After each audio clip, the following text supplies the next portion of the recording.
നമസ്കാരം. കോൺഗ്രസിനുള്ളിൽ ആരാകണം അടുത്ത മുഖ്യമന്ത്രി എന്ന കാര്യത്തിലാണ് ചർച്ചകൾ നടക്കുന്നത്.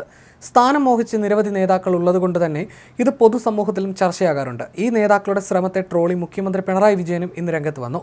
ബഹ്റൈൻ സർക്കാരിന്റെ പരമോന്നത ബഹുമതി നേടിയ വ്യവസായി രവി പിള്ളയെ ആദരിക്കുന്ന വേദിയിലായിരുന്നു സംഭവം. അടുത്ത മുഖ്യമന്ത്രിയായി രമേശ് ചെന്നിത്തല വരട്ടെ എന്ന് വേദിയിൽ പറഞ്ഞ പ്രാസംഗികനാണ് തമാശ കലർത്തി മറുപടി നൽകി മുഖ്യമന്ത്രി പിണറായി വിജയൻ രംഗത്ത് വന്നത്.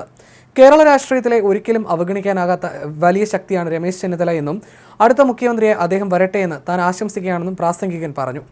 രമേശ് ചെന്നിത്തലയെക്കുറിച്ചുള്ള പരാമർശത്തിന് പിന്നാലെ വി ഡി സതീശൻ സാർ പോയോ എന്നും രാഷ്ട്രീയ ചർച്ചകൾക്കുള്ള വേദിയല്ല ഇതെന്നും ചിരിച്ചുകൊണ്ട് അദ്ദേഹം പറഞ്ഞു. ഇതിന് പിന്നാലെ വേദിയിൽ പ്രസംഗിക്കാനെത്തിയ മുഖ്യമന്ത്രി കിടിലൻ മറുപടിയാണ് പ്രാസംഗികന് നൽകിയത്. നമ്മുടെ സ്വാഗത പ്രാസംഗികനെക്കുറിച്ച് ഒരു വാക്ക് പോലും പറഞ്ഞില്ലെങ്കിൽ അത് മോശമായി തീരുമെന്ന് തോന്നുന്നുവെന്നും രാഷ്ട്രീയമൊന്നും പറയുന്നില്ല എന്ന് പറഞ്ഞ് അദ്ദേഹം ഒരു പാർട്ടിക്കകത്ത് വലിയ പ്രശ്നങ്ങൾ ഉണ്ടാക്കുന്ന ഒരു വലിയ ബോംബാണ് പൊട്ടിച്ചിരിക്കുന്നതെന്നും മുഖ്യമന്ത്രി പറഞ്ഞു.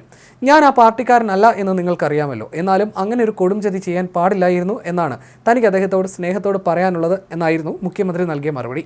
പിണറായി വിജയന്റെ വാക്കുകൾ കേട്ട് വേദിയിലുള്ള രമേശ് ചെന്നിത്തല ഉൾപ്പെടെയുള്ളവർ ചിരിതൂകി. സദസ്സിൽ വലിയ കയ്യടിയും കരഘോഷവും മുഴങ്ങി. ടാഗോർ തിയേറ്ററിൽ ഇന്ന് വൈകുന്നേരം 3:30 ചടങ്ങ് നടന്നത്. സ്നേഹസംഗമം മുഖ്യമന്ത്രി പിണറായി വിജയനാണ് ഉദ്ഘാടനം ചെയ്തത്. ഗോവ ഗവർണർ PS ശ്രീധരൻ പിള്ള, പ്രതിപക്ഷ നേതാവ് VD സതീശൻ, നടൻ മോഹൻലാൽ എന്നിവരും ചടങ്ങിൽ പങ്കെടുത്തു.